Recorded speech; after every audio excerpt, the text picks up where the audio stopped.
لبيك اللهم لبيك لبيك لا شريك لك لبيك إن الحمد والنعمة لك والملك لا شريك لك لبيك اللهم لبيك لبيك لا شريك لك لبيك لبيك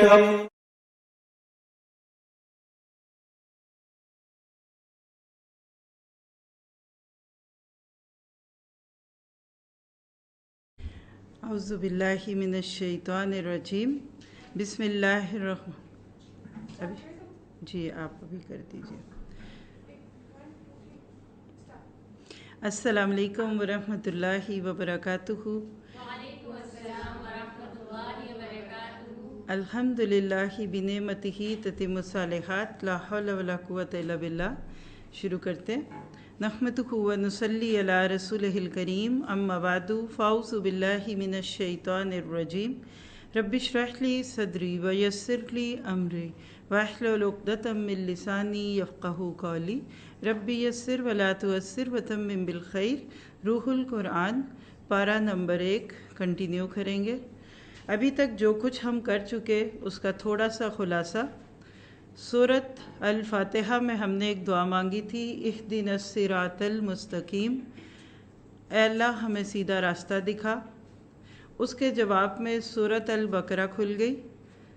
الف لام میم کے بعد اللہ سبحانہ تعالیٰ نے ہمیں بتا دیا کیا، ذالک الکتاب لا ریب فیہ ھدی للمتقین، کہ اگر واقعی تمہیں ہدایت چاہیے تو اس ہدایت کو تم کتاب سے لوگے۔ گویا کہ قرآن پاک ہدایت پانے کا یا ہدایت لینے کا بہترین ذریعہ ہے۔ اس کے بعد ابھی تک ہم نے شروع کی 27 آیات 1 to 27 میں ہدایت کے اعتبار سے 4 مختلف قسم کے لوگوں کو دیکھا۔ پہلی 5 آیات میں متقین کی بات تھی، الذین یؤمنون بالغیب سے لے کے اولئک ھم المفلحون تک۔ گول یہ ہے، بینگ اے مسلم، آپ کا میرا گول کیا ہے کہ ہمارے اندر تقوی آ جائے، اور رمضان کے روزوں کا بھی یہی مقصد ہے، لعلکم تتقون کی صورت میں۔ پھر اس کے بعد آیت نمبر 6 اور 7 میں کفار کا تذکرہ ہے۔ وہ کون ہوتے ہیں کہ جن کو پیغام پہنچ گیا لیکن انہوں نے جھٹلا دیا۔ ناشکرا، چھپانے والا، عربی زبان میں رات کو بھی کافر کہتے ہیں، اور کسان کو بھی کافر کہتے ہیں کیونکہ وہ بیج کو زمین میں چھپا دیتا ہے۔ تو دوسرے لفظوں میں اللہ تعالیٰ کی نعمتوں کو، اس کی رحمتوں کو، قدرتوں کو چھپانے والا شخص۔ پھر اس کے بعد آیت نمبر 8 سے لے کے 20 تک ہم نے تیسرے گروہ سے ملاقات کی، جن کو نام لیے بغیر یہاں منافقین کہا گیا۔ یہ کون ہے جن کے قول اور فعل میں تضاد ہوتا ہے، اوپر سے اچھا بنتے ہیں اندر سے خراب ہے، اوپر سے مسلمانوں کا ساتھ دیتے ہیں لیکن اندر سے ان کی ہمدردیاں غیر اسلام کے ساتھ ہوتی ہیں۔ اور 2 مثالوں کے ذریعے اللہ تعالیٰ نے ہمیں نفاق کی 2 قسمیں بھی بتا دیں۔ ایک قسم کے منافق وہ ہوتے ہیں کہ جن کے دل میں ہی اسلام کی محبت نہیں ہوتی، وہ اپنے کسی ذاتی فائدے یا کسی اور غرض کی وجہ سے اسلام میں داخل ہوتے ہیں، وہ تو جیسے آئے ویسے نکل گئے۔ لیکن دوسرا گروہ جن کو آپ عملی منافق کہہ سکتے ہیں، ان کے دل میں اسلام سے محبت بھی ہوتی ہے، وہ اللہ کو بھی ایک مانتے ہیں، وہ رسول صلی اللہ علیہ وسلم سے محبت کا دعویٰ بھی کرتے ہیں، لیکن سست ہوتے ہیں، کسی نہ کسی وجہ پہ کوئی نہ کوئی دنیاوی فائدے ان کے اندر ہوتے ہیں۔ اور اس میں یاد رکھیے کہ دنیا کی محبت جو ہے یہ سب سے بڑی چیز ہوتی ہے، تو لہٰذا اس کی وجہ سے عمل میں کمزور ہے۔ تو اللہ تعالیٰ نے ایسے لوگوں کو عملی منافق کہا ہے۔ اصلاح کی گنجائش ہر جگہ موجود ہے۔ اور اس کے بعد پھر ہم نے آیت نمبر 21 سے لے کے 27 تک ایک رکوع جس میں پورے مکی قرآن کا جو خلاصہ ہے وہ دیکھا تھا۔ یا ایھا الناس اعبدوا ربکم سے آیت رکوع شروع ہوا تھا، جس میں اللہ نے انسانیت کو پکارا، گویا کہ یہ قرآن سب کے لیے ہے۔ اور آخر میں فاسقین وہ لوگ جو کسی بھی معاشرے کے مچھر ہوتے ہیں، بہت حیرت ہوتی ہے کہ اللہ کی کتاب میں مچھر کی بات کیوں ہے کہ ان اللہ لا یستحی یضرب مثلا مع بعوضہ. تو کیا پتہ چلا کہ کسی سوسائٹی کا خون نچوڑنے والا طبقہ وہ گروہ ہے جو سر عام فحاشی پھیلائیں، جو سر عام نیوڈیٹی پہ کام کریں، فحش ان کی زندگی کا مقصد ہو، تشیع الفاحشہ ان کا مقصد ہو. اب یہاں سے آج آگے ہم انشاءاللہ تعالی دیکھیں گے کہ متقی کو کافر، منافق اور فاسق سے اللہ تعالیٰ نے آپ کے میرے تعارف کروانے کے بعد اب ہمیں جس چیز پہ لے کے آئے ہیں وہ کیا ہے؟ حقیقت زندگی. تو آئیے ذرا آج کی آیت نمبر 28 سے دیکھتے ہیں کہ زندگی کی حقیقت کیا ہے.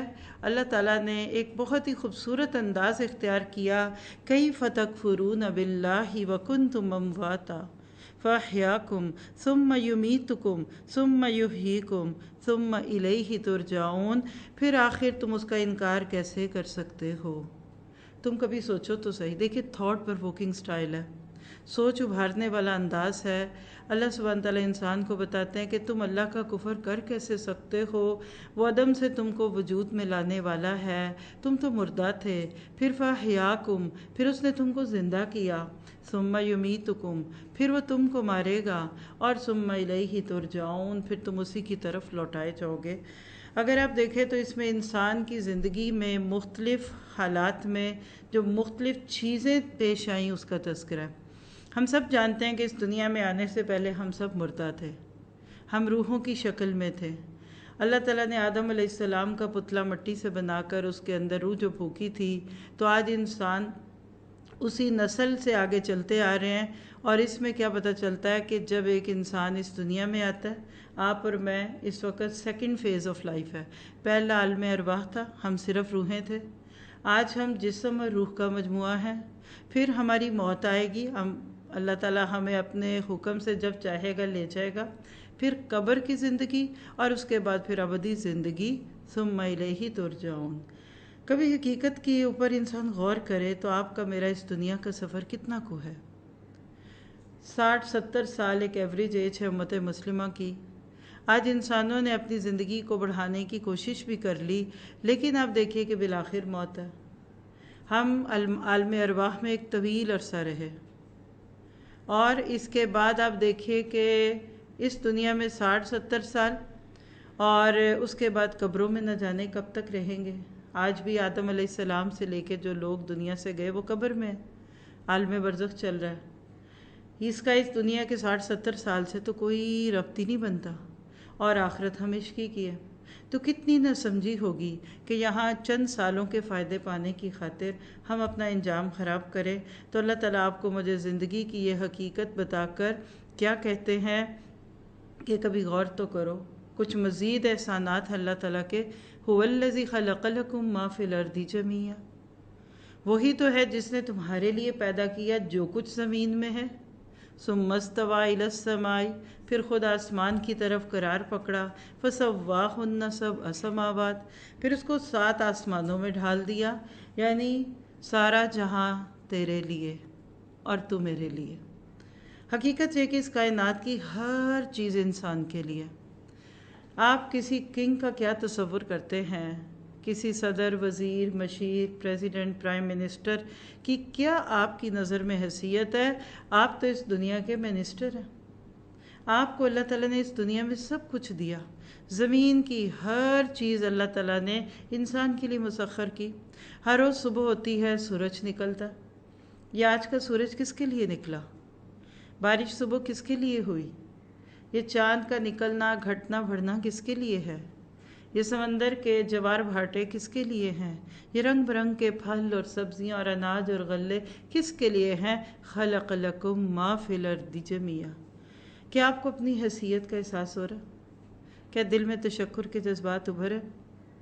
مجھے تو ایسے لگتا ہے کہ شوہر بڑا خوبصورت سا گھر بنا کر اس کو بڑا اچھا سا سجا کر بیوی کو کہتا ہے بیگم یہ سب آپ کے لیے ہے. کبھی آپ اپنے بچوں کو کوئی اچھا سا گفٹ دینا چاہتے ہیں تو پورا گھر بنا کر یا گاڑی خرید کر اس کی چابی دیتے ہیں، کہتے ہیں کہ بیٹا یہ گاڑی آپ کی ہے، یہ فون آپ کا ہے. یہ جو اون کرنے کی کیفیت ہے یہ آپ کے میرے لیے بہت اہم ہے. اللہ تعالیٰ نے سب کچھ آپ کو مجھے دیا بغیر کسی بل کے، بغیر کسی ٹیکس کے۔ آج تک آپ کو آکسیجن کا بل آیا؟ ٹیکس ملا آپ کو کسی چیز پہ؟ اور اگر بارش کے قطروں پہ بھی ٹیکس لگ جاتا، سانس کی ایک آنی اور جانی پہ بھی کوئی چارج ہوتا، تو ہم کنگال ہو چکے ہوتے۔ دنیا میں تو ہر چیز ہمیں کسی نہ کسی چیز کے بدلے میں چاہیے ہوتی ہے، تو آپ کا میرا پھر اس وقت اللہ تعالیٰ کو پے بیک کرنے کا طریقہ کیا ہے؟ ایاک نعبد اور الحمدللہ رب العالمین۔ شکر کے جذبے جو ہے نا، یہ بل کو پے کرنا ہے، یہ اس چیز کا اظہار ہے کہ اللہ وی اوو یو، اللہ تعالیٰ مجھے آپ نے بہت کچھ دیا ہے، اور ایاک نعبد و ایاک نستعین کر کے آپ کہتے ہیں اللہ میں تو یہی پے کر سکتی ہوں، اللہ میرے پاس تو ہے ہی اتنا۔ کبھی کبھی ایسا ہوتا ہے کہ آپ دیکھ رہے ہوتے ہیں کہ کسی کے پاس زیادہ پیسے نہیں ہیں، چیز جو وہ آپ سے لے رہا ہے وہ مہنگی ہے۔ آپ کا اپنا بچہ بھی کبھی کبھی ایسا کرتا ہے کہ اس کو کوئی کھلونا چاہیے ہوتا ہے، اور وہ روز تھوڑا تھوڑا پاکٹ منی میں سے جمع کرتا ہے۔ اب وہ چیز ہے کہ مہنگی سے مہنگی ہوتی جا رہی ہے۔ ایک دن آپ کو اس بچے پہ بہت پیار آتا ہے، آپ کہتے ہیں بیٹا چلو دکان پہ، چلے جی یہ دکھائیے، یہ بچے کو، یہ اس کو کمپیوٹر چاہیے یا کوئی بھی چیز ہے جو اس کے کام کی ہے۔ کتنے کی ہے؟ 1000 روپے کی ہے۔ بچے کی جیب میں ایک بڑی مشکل سے 500 سے 600 روپے جمع ہوئے۔ اب کیا ہوگا؟ آپ کہتے بیٹا آپ یہ دیجئے، یہ لے میرا کارڈ، باقی میرے سے لے لیں۔ بچہ کتنا شکر گزار ہوگا نا اس وقت۔ باپ کبھی برداشت نہیں کر سکتا کہ اس کا بچہ کوئی چیز لینا چاہتا ہے اور لے نہیں پا رہا۔ بس اس کو مثال کو اپنی آنکھوں میں رکھ لیں، میں اور آپ اپنی اس دنیا کی زندگی میں جو کچھ بھی کریں گے، میں اور آپ تو چھوڑ دیجئے بڑے بڑے ولی پیغمبر، حتیٰ کہ اللہ کے نبی صلی اللہ علیہ وسلم کو بھی اللہ تعالیٰ نے جو پیغام دیا تھا اور آپ نے لوگوں کو بتایا کہ جب تک اللہ کی رحمت نہیں ہوگی کوئی جنت میں نہیں جائے گا، ان پر بھی اللہ کی رحمت ہوگی، کیونکہ ہم اللہ کی بہت ساری نعمتیں لے رہے ہیں۔ تو جو کچھ آپ اور میں کر چکے وہ ہمیں ملے گا، اس کے بدلے میں باقی اللہ اپنے پاس سے ڈال دے گا۔ فاسق نہیں بننا، ریبیلیس نہیں بننا، دل کا کھوٹا نہیں بننا۔ اور اللہ یہ سب کیسے کرے گا؟ وَهُوَ بِكُلِّ شَيْءٍ عَلِيمٌ، وہ تو ہر چیز کو خوب جاننے والا ہے۔ اللہ تعالیٰ کا علم تمام مخلوق کا احاطہ کیے ہوئے ہے۔ آپ اور میں اس وقت ایک بہت اچھا کام کر رہے ہیں، سب کو دکھ رہا ہے، لیکن آپ کی میری نیت کیا ہے، ہمارے اندر کیا چھپا ہوا ہے، یہ اس کو پتہ ہے۔ نیتوں کا اخلاص وہ جانتا ہے۔ آپ میں سے کوئی بڑی سٹرگل کر کے یہاں تک پہنچا، میرا یہاں آ کر بات کرنا بہت آسان تھا، اللہ کو دونوں کا پتہ ہے۔ آپ کا میرا اجر مختلف ہو سکتا ہے۔ سب سننے والے جو اس وقت بھی اس بات کو سن رہے ہیں، کوئی بڑی توجہ سے سن رہا ہے، کوئی بے دھیانی سے سن رہا ہے، کسی نے بیک گراؤنڈ میوزک کی طرح صرف آواز پلے کی ہوئی ہے، ساتھ اپنے کام بھی کر رہا ہے، کوئی بیچ میں فون کالز بھی لے رہا ہے۔ تو وَهُوَ بِكُلِّ شَيْءٍ عَلِيمٌ، اللہ تعالیٰ کا ایک نام العلیم ہے۔ اور یاد رکھیے قیامت کے دن ہمارا حساب صرف اللہ کی 3 صفات کے ساتھ پورا ہو جائے گا، العلیم، السمیع اور البصیر۔ ہر دن میں آپ کو دعوت دیتی رہوں گی کہ آپ امیزڈ بائی الاسماء الحسنی سیریز کو شروع کرتے ہیں، ہر روز کا ایک نام۔ اور رمضان کی گھڑیوں میں تو وقت بھی بہت ہے، اگر آپ رمضان میں یہ سیریز کرتے ہیں، کوئی 1 گھنٹہ جس وقت آپ اور آپ کا رب اور آپ اس کا ڈے 1 شروع کر دیں، آپ کو اسی چینل پہ ملے گا، نور القرآن ٹی وی پہ بھی اور مائی نور القرآن پہ بھی۔ ایک دفعہ آپ نے شروع کر لیا، آپ کا دل نہیں کرے گا چھوڑنے کو، کیونکہ کبھی کبھی پورا قرآن بھی پڑھ جاتے ہیں لیکن ہمیں اللہ سے محبت نہیں ہوتی، کیونکہ ہمارا دھیان کہیں اور ہوتا ہے۔ تو جب آپ اللہ تعالیٰ کے العلیم ہونے کو جانتے ہیں تو پھر آپ اپنی اصلاح کرتے ہیں۔ پھر انسان دیکھتا ہے کہ میں دنیا میں آیا تو ہوں، تو میں تو نہیں چھپ سکتا۔ آج بھی آپ دیکھیے، لوگ کہتے ہیں کیمرے کی آنکھ آپ کو دیکھ رہی ہے، لوگ بالکل سیدھے ہو جاتے ہیں جب کیمرے کا رخ اپنی طرف دیکھتے ہیں، کیونکہ سب آپ کا نظروں میں ہے۔ تو آپ کی ریکارڈنگ ہو رہی ہے تو آپ کتنے کانشیس ہو جاتے ہیں۔ تو دنیا میں آپ نے میں نے ایسے جینا ہے، اور یہی تقویٰ ہے کہ اللہ آپ کو مجھے دیکھ رہا ہے۔ حفظ النفس عما یوسم، سوچ کے بولنا، سوچ کے دیکھنا، سوچ کے کھانا۔ میرا ایک کلک کل قیامت کے دن مجھے اللہ کی نافرمانی والے لوگوں میں جمع کر دے، میں فاسق میں نہ آ جاؤں۔ آپ ان 4 لفظوں کو رٹ لیجئے۔ متقی بننا ہے، کفر سے دور سے بھی نہیں گزرنا، نفاق سے جان چھڑانی ہے اور فسق تو بالکل نہیں کرنا۔ اب یہاں تک آپ سیکوینس فیل کر رہے ہیں؟ بعض لوگ کہتے ہیں قرآن میں ربط نہیں ہے، کوئی ایک بات ہے تو کوئی دوسری بات ہے، سیکوینس بہت ہے۔ تو یہاں تک ہم آیت 1 سے 29 تک میں 4 قسم کے گروہ انسانیت کے ہدایت کے اعتبار سے اور انسان کی زندگی کی حقیقت جان چکے۔ اگلا سوال ہمارے ذہنوں میں آتا ہے، ہم کون ہیں؟ میں کہاں سے آیا؟ کیا انسان بندروں کی اولاد ہے؟ ڈارونزم کو سامنے رکھ لیجئے۔ آخر ہم کہاں سے آئے؟ چھوٹا بچہ بھی کبھی آسمان کے نیچے لیٹا ہو تو ماں سے پوچھتا ہے، ماما ہم کہاں سے آئے؟ اللہ کون ہے؟ ہم کدھر جائیں گے؟ اب ان سب سوالوں کا جواب آیت نمبر 30 سے 34 میں اللہ تعالیٰ پہلی دفعہ انسان کے اس دنیا میں آنے کا تذکرہ فرماتے ہیں۔ وَإِذْ قَالَ رَبُّكَ لِلْمَلَائِكَةِ إِنِّي جَاعِلٌ فِي الْأَرْضِ خَلِيفَةً، جب آپ کے رب نے فرشتوں سے کہا کہ میں زمین پہ ایک خلیفہ بنانے والا ہوں۔ آدم علیہ السلام کا قصہ شروع ہوتا ہے۔ قرآن پاک میں یہ قصہ تقریباً 9 دفعہ بڑی تفصیل سے ہے، مفصل ہے۔ چونکہ ہم ترتیب سے چل رہے ہیں، کچھ باتیں آپ یہاں سمجھیں گے، کچھ آپ وہاں سمجھیں گے۔ یہاں لفظ خلیفہ کو سمجھ لیجئے۔ خلیفہ کون ہے؟ جو اللہ کے احکامات کو زمین پر نافذ کرے گا، جو اللہ تعالیٰ کے ماسٹر پلان میں حصہ ڈالے گا۔ اللہ تعالیٰ نے فرشتوں کے سامنے آدم کو پیش کر کے جب لفظ خلیفہ رکھا تو اس سے مراد کیا تھا کہ دنیا میں اللہ کے نظام کو وہ امپلیمنٹ کرے گا، نافذ کرے گا۔ اب دیکھیے خلیفہ کے پاس کچھ اتھارٹیز ہوتی ہیں نا، کچھ لائبلٹیز بھی ہوتی ہیں۔ ویسے تو سکسیسر کے معنوں میں لیں تو ایک کے بعد ایک آئے گا، باپ کے بعد بیٹا، بیٹے کے بعد پوتا، پوتے کے بعد پڑپوتا، اوپر دیکھے تو باپ سے اوپر دادا، دادا سے اوپر پردادا، یعنی سارے انسان اکٹھے نہیں بھیج دوں گا، 1 بائی 1 یہ انسان آتے جائیں گے۔ اور اگر خلیفہ کو یہاں لے تو جو بہت بڑا مقصد ہے، وہ جس کو کسی نے کہا نا کہ میری زندگی کا مقصد تیرے دین کی سرفرازی، میں اسی لیے مسلمان، میں اسی لیے نمازی، تو اللہ تعالیٰ نے جو کریشن پلان بنایا اس میں انسان کو دی ٹاپ پہ رکھا۔ آپ دیکھیں انسان سے خوبصورت مخلوقات بھی ہیں، مثلاً آپ مور کو دیکھیں، پرندوں کو دیکھیں، چڑیا کو دیکھیں۔ انسان سے زیادہ جثے والی مخلوقات ہیں، مثلا ہاتھی ہے۔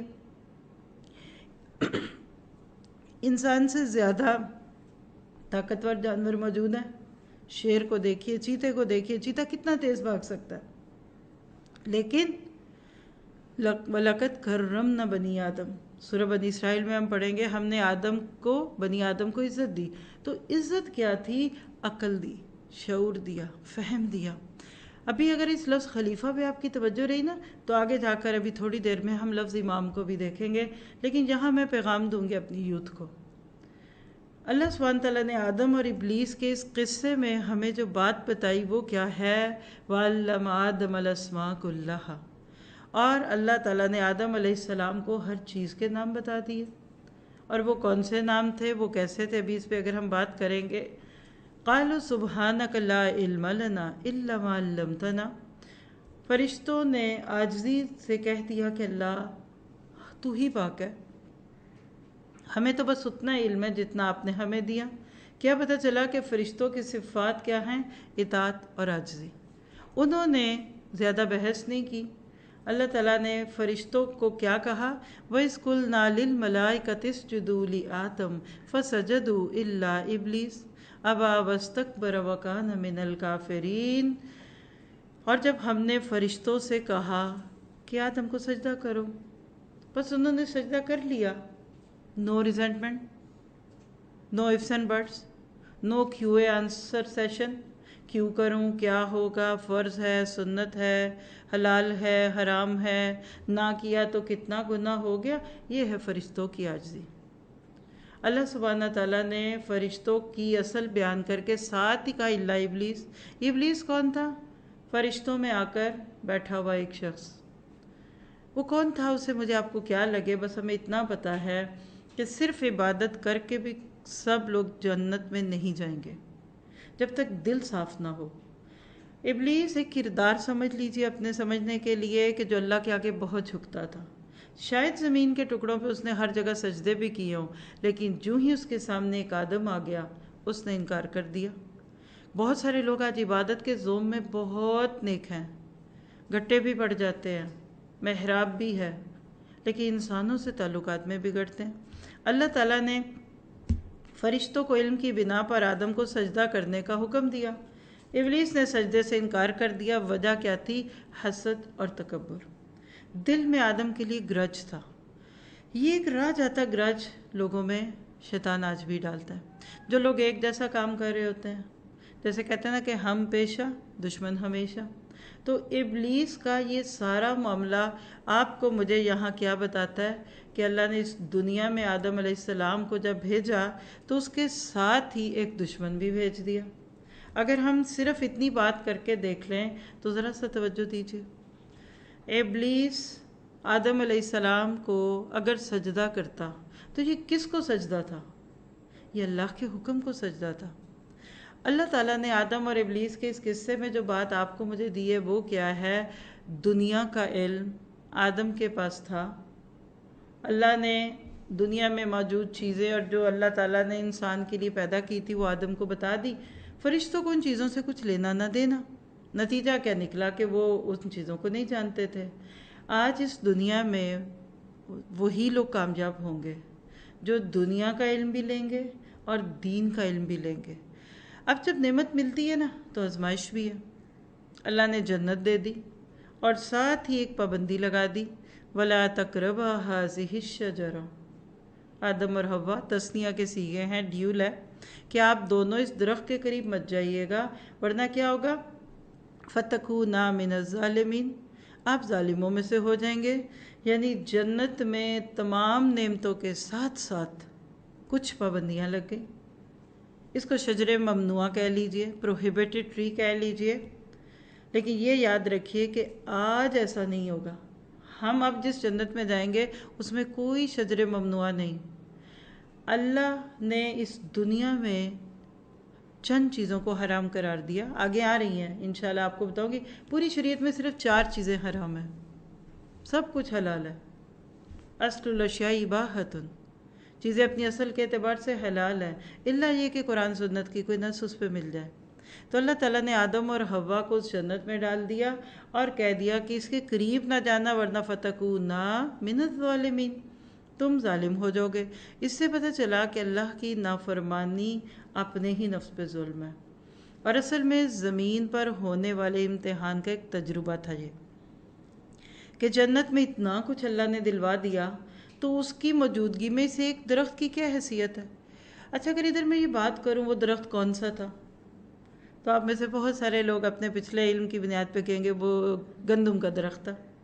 تو معذرت ہے، میں نے تو آج تک درختوں پہ اگتی گندم نہیں دیکھی۔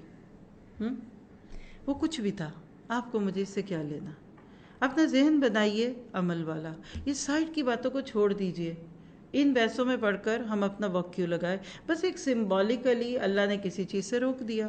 اللہ ٹیسٹ کرنا چاہتے تھے کہ بھلا کیا ہوتا ہے، اور پھر یہ قصہ ہم آگے جا کے پڑھیں گے سورۃ الاعراف میں، کیسے مخلص بن کے، اپنا بن کے، قسمیں کھا کھا کر ابلیس نے آدم اور حوا کو بہکایا اور بھلا دیا۔ فنسی آدم فازلہما الشیطان، بہکا دیا ان دونوں کو۔ دیکھیں یہاں سارے صیغے تثنیہ کے ہیں، ڈیول کے ہیں نا۔ فازلہما، دونوں کو شیطان نے بہکا دیا۔ کیسے؟ مسلسل وسوسے ڈالے، قریب آنے لگا، وہ برداشت نہیں کر سکا کہ آدم جنت میں کیوں گئے۔ آج بھی دیکھیے جو حاسد ہوتا ہے نا وہ جلتا کڑتا رہتا ہے، ہر وقت اس کے دماغ میں یہی ہوتا ہے، چاہے وہ 2 دوستیں ہوں، 2 ساتھی، 2 تاجر، ایون بعض دفعہ 2 دین کا کام کرنے والے بھی ایک دوسرے سے حسد محسوس کرتے ہیں۔ کبھی بھی ایسا ہو تو اعوذ باللہ پڑھیے، یہ شیطان کا ٹرک ہے وسوسہ ڈالنا۔ اس پہ زیادہ بات سورۃ الاعراف میں ہوگی 8 پارے میں، لیکن جو ہی وسوسہ ڈالا کیا ہوا؟ اس نے آدم اور حوا کو بھلا دیا اللہ کا حکم، کیونکہ بعضکم لبعض عدو، دشمنی کر گیا۔ آدم علیہ السلام اور ابلیس اور ان کی اولاد ایک دوسرے کے دشمن بن گئے، اور اب قیامت تک کے لیے اولاد آدم ایک دوسرے کی دشمن ہے۔ انسان اس دنیا میں اپنا دشمن ساتھ لے کر آیا، اور اصل میں جو ہمارا آپ کا بھی امتحان ہے نا وہ یہ ہے کہ شیطان کو اپنا دشمن سمجھے۔ عدو مبین کے لفظ ہے قرآن میں، کھلا دشمن، ڈھکا چھپا وار نہیں کرتا۔ دیکھیے جو پیٹھ پیچھے وار کرتا ہے وہ بھی خطرناک ہے، لیکن جو سامنے کھڑا ہو کر کہتا ہے گھر سے نکلو تو صحیح، کھڑا ہوں میں تمہیں پکڑنے کے لیے، باہر نکلو تو صحیح، میں یہ کر دوں گا، تو کیا آپ اس سے پیار کریں گے؟ کیا آج ہم واقعی شیطان کو اپنا دشمن سمجھتے ہیں؟ خود سے سوال کیجئے۔ کیا آپ کی میری زندگی میں شیطان کا لفظ جو ہے وہ حقیقت میں ایک دشمن کے طور پہ آتا ہے؟ ہم تو کبھی کبھی اپنے بچوں کو کہتے ہیں بڑا شیطان ہے، یہ بڑا شریر ہے، مت کہیے۔ دیکھیے جس سے دشمنی ہوتی ہے اس کا تو نام لینے کو دل نہیں کر رہا ہوتا۔ تو شیطان نے یہاں تک کیا کیا؟ اگر میں آپ پوری اس کہانی کو سم اپ کر دوں کہ اللہ تعالیٰ نے آدم کو عزت دی، فرشتوں کو جھکانا ایک قسم کی عزت دلوانا تھا، ابلیس نے اپنے اندر کے حسد کی وجہ سے انکار کر دیا، اللہ نے آدم اور حوا کو جنت دی اور جنت میں جانے کے ساتھ ساتھ ایک چھوٹی سی پابندی بھی لگا دی۔ ابلیس وسوسے کے راستے آدم اور حوا کو بہکانے میں کامیاب ہو گیا اور انہوں نے اس درخت کا پھل چکھ لیا۔ یہ قصہ آگے آئے گا۔ ساری جگہوں پہ مختلف چیزیں ہیں، یہاں اگر صرف یہ کردار ہے نا تو وہاں آپ کو اس سے اگلا بھی دکھے گا اور 30ویں پارے تک چلتا جائے گا یہ قصہ انشاءاللہ، تھوڑا تھوڑا کرتے جائیں گے۔ اب جو ہی درخت کا پھل چکھا، جنت کا شاہی لباس اتر گیا۔ آج ایک جملہ بولنے کی اجازت چاہوں گی کہ حرام کا لقمہ پیٹ میں جاتے ہی جسم لباس سے آزاد ہو گیا۔ کل بھی آدم کا یہی بار تھا، آج بھی یہی بار ہے۔ آدم کی خواہش کیا ہے کہ انسان کے پیٹ میں کسی طرح سے حرام چلا جائے، چاہے وہ ظاہری حرام ہو، وہ ڈھکا چھپا ہو، اور جو ہی پیٹ میں حرام جاتا ہے اس بندے کی حیا ختم ہو جاتی ہے۔ کل سے لے کے آج اور قیامت تک یہی اصول ہے۔ اب یہاں آدم اور حوا کے لیے ایک بالکل نیا تجربہ تھا۔ کسی نے ان کو کچھ نہیں کہا اس کے بعد، لیکن ان کی فطرت، وہ جو بندے کی فطرت ہے، وعدہ الست کی صورت میں جو اللہ سے وعدہ بندے نے کیا ہوا ہے وہ سامنے آئی، اور سورۃ الاعراف میں پتہ چلتا ہے کہ وہ فوراً جنت کے پتے جو تھے ان سے اپنے جسم کو چھپانے لگے۔ کس نے بتایا؟ اس سے پتہ چلتا ہے حیا فطرت میں ہے۔ حیا کے بغیر انسان بالکل بیکار ہے۔ حیا اور حیات دونوں کا مادہ ایک ہی ہے۔ زندگی اور حیات ایک ہی چیزیں ہیں۔ دونوں نے جب درختوں کے پتے اپنے جسم پہ چپکائے، حالانکہ انہوں نے سورۃ نور نہیں پڑھی تھی، سورۃ الاعراف نہیں تھی، ان کو نہیں پتا تھا کہ اللہ اس لباس کے معاملے میں کیا کہتا ہے، لیکن آج بھی ایک نیو بورن بیبی کو بھی آپ آبزرو کر کے دیکھیے تو وہ بھی بے لباس ہوتے ہوئے اپنے آپ کو کھینچتا ہے۔ یہ مائیں ہیں جو اپنے بچوں کی حیا کم کرتی ہیں، تو اپنے بچوں کو بچپن سے ہی دوسروں کے سامنے کبھی بھی چینج نہ کریں۔ اچھا اب کیا ہوا؟ احساس شروع ہو گیا، فتاب علیہ۔ اب آدم اور حوا کو پتہ چل گیا کہ اوہو ہم نے تو نافرمانی کر دی، اور پھر اللہ نے سکھا دی وہ دعا جو آپ سورۃ الاعراف میں پڑھیں گے انشاءاللہ، قال ربنا ظلمنا انفسنا وَإِن لَّمْ تَغْفِرْ لَنَا وَتَرْحَمْنَا لَنَكُونَنَّ مِنَ الْخَاسِرِينَ۔ وہ کیسے پڑھی، کتنی دفعہ پڑھی، تسبیح پہ پڑھی، گن گن کے پڑھی، کچھ نہیں پتا، بس ایک بات پتا ہے، شرمندگی کے احساس سے پڑھی۔ اللہ نے کیا کیا؟ فتاب علیہ، اللہ نے توبہ قبول کر لی، کیونکہ انہ هو التواب الرحیم، وہ ہے ہی توبہ قبول کرنے والا، وہ ہے ہی مہربان۔ یعنی اللہ کی رحمت کی بنا پر غلطی معاف کر دی، اور اللہ کی ذات جو ہے وہ بندے کی توبہ قبول کرنے میں بہت تیز ہے۔ اب یہاں سے ذرا سا بات سمجھیے کہ جب آدم اور حوا کو اللہ تعالیٰ نے معاف کر دیا تو پھر اب اس کا الٹیمیٹ رزلٹ کیا ہونا چاہیے تھا؟ کہ دوبارہ جنت ملے۔ دیکھیں نا، بچہ تنگ کر رہا ہے، ماں کی بات ہی نہیں سن رہا، کھلونے کے ساتھ مگن ہے، تو بالآخر ماں آتی ہے اور اس کا کھلونا پکڑ کر اوپر الماری میں رکھتی ہے اور کہتی ہے چلے جاؤ، میں تم سے ناراض ہوں۔ پھر بچے کو احساس ہوتا ہے میں نے ماں کو تنگ کر دیا، ماں کو دکھی کیا، پھر وہ آ کے ماں سے لپٹتا ہے۔ یہی اللہ بھی چاہتا ہے، تم سے گناہ ہو تو بڑے بڑے نہ بنو، اکڑو نہیں، میرے ساتھ لپٹو، میرے سے بات کرو، توبہ کرو، معافی مانگو۔ اب جب ماں کو بچے پہ پیار آتا ہے، ماں کہتی ہے جاؤ میں نہیں اب ناراض، میں نے تمہیں معاف کیا. تو جب بچہ دیکھتا ہے کہ ماں ذرا سی نرم ہو گئی تو آگے سے کیا کہتا ہے؟ اچھا ماما اب آپ مجھ سے ناراض نہیں ہیں؟ تو وہ کھلونا تو اب دے دیں، کیونکہ اب تو وہ ناراضگی کی وجہ سے تو وہ ختم ہوا.